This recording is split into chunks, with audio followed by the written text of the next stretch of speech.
There's a scene in Catcher in the Rye. Has anyone read that? Yeah. And he talks about how, like, you can't find any peaceful places in the world anymore because every time you think you find a peaceful place, someone writes the word fuck, like, on the wall next to you. And it was just so, like, you just felt like, and like that, like, on the books. Like, books represent, like, knowledge. And, like, why would you want that to be diluted with things that just make you feel like you're not in a peaceful place, like, with your learning? Like, I know my sister's book, she had books that my aunt had, and she's old. And it's like, I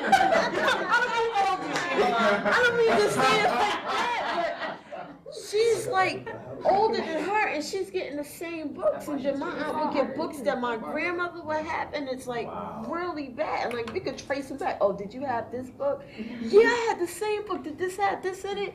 Yeah, yo, that's my book. Like, they don't know that was their book. We had a very active parent-teacher association, and so we were constantly giving bake sales and teas and whatever to raise money to buy equipment for the school. The PTA bought a globe for the library because the school had no globe, bought an encyclopedia for the library because the school had no encyclopedia. When Glenn got to the white school, there was a globe in every classroom and an encyclopedia in every classroom, just as one difference. One of the sort of statistics about connecting is the ways in which, because of different spending patterns, some people get these brand new shiny books, and other people are using the same books people were using 20 years ago with pages falling out. But it also connects to something about that personal experience, both the anger of people who write those things in these books, frustration, the rage, the hopelessness, and what effect that has then on year after year of students who, when the teacher says, turn to page 79, you turn to page 79 and what you see is that. That's a really powerful thing to capture because it brings together both the structural thing about inequality and the human experience of living. In fact, I had volunteered at another school not too far from us, but it was in a poorer black community. And the social studies book they were using was published in 1923, and this was in the 50s. It just seemed like you're looking at your life or your position and it's already written out for you, and just a feeling of like, that's great. There's not that much you can do to change it yourself, because you know what, your whole fate's like already printed out. Yeah, write that down. Yeah, write that down. Also, in terms of like, you know, you all got the slips of papers that talked about, you know, inherently unequal, blah, blah, blah. And I like the way that you took and flipped the phrase and talked about inheriting inequality. And that's really and again, nice. Yeah, that really, really works in terms of the piece. You are inherently unequal. That's what you tell me by giving me books that are 10 years older than Miss Charlie's Angels over there.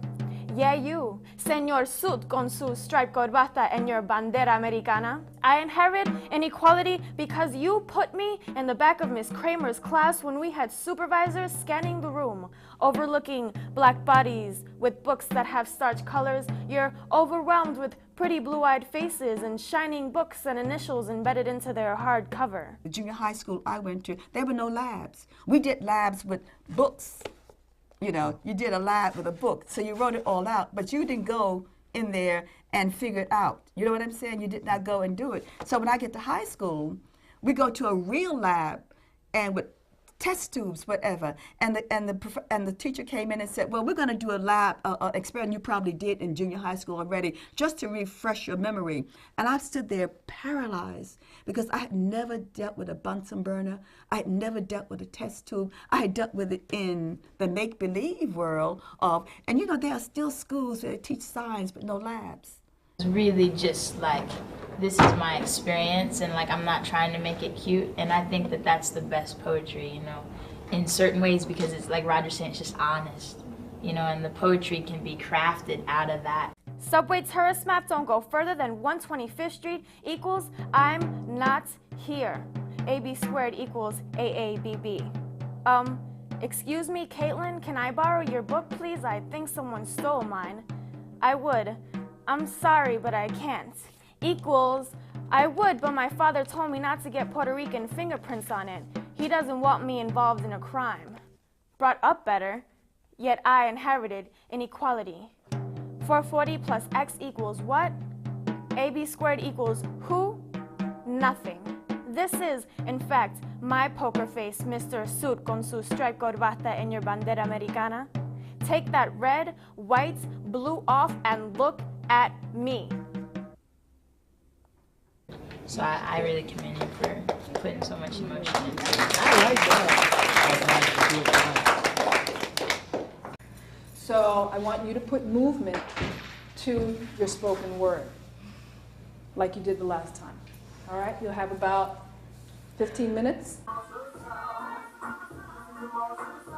You keep going with the arms.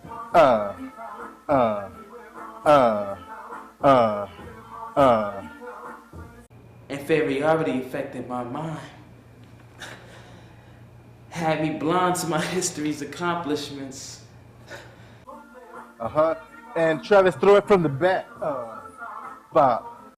Sun High, Mali, Ghana, Kemet, Indus, Kush, these places, they didn't exist. They didn't tell me about the great Hajj of Mansa Musa. They never helped me understand what an Ankh was and who a Sar and Onset are. I didn't know about Malcolm and Huey, Bobby, Denmark, Nat, Toussaint, Gabriel. I never learned of W.E. Du Bois. Never, never, never. When Amir's climbing, there's both this kind of two-edged thing going on about being pushed down, being oppressed, but then climbing up and finding history in that, right? Because you stay down in that part.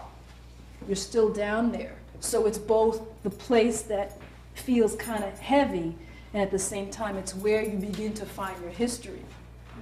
Okay? So all of that is in that one very simple gesture.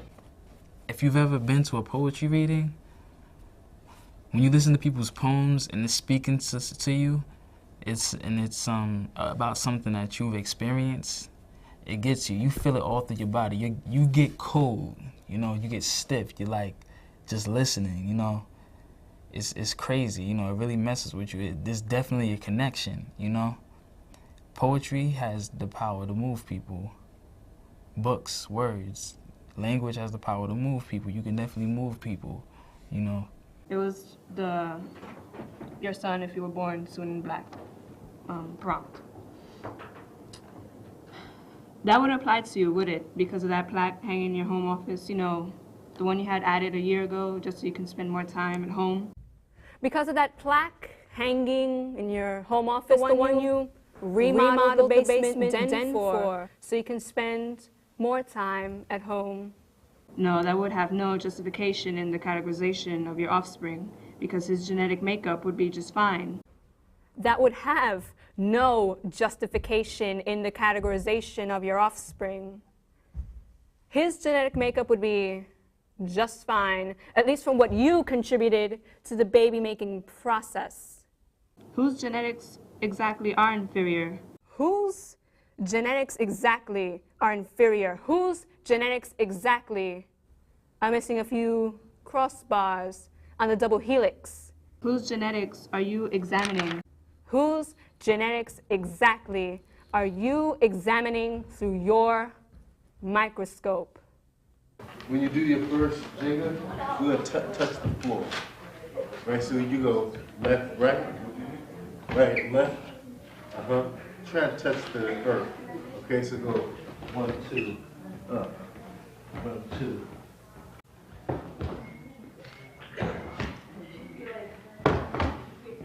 Mademoiselle Mercedes with the child's seat in the back. Oscar de la Renta skins chromosomes. You are making a difference. You are making a difference. Only it isn't even your microscope. It was passed on to you from your ancestral scientists. And now, it's your turn to look at everyone through the antiquated lens. But You don't turn it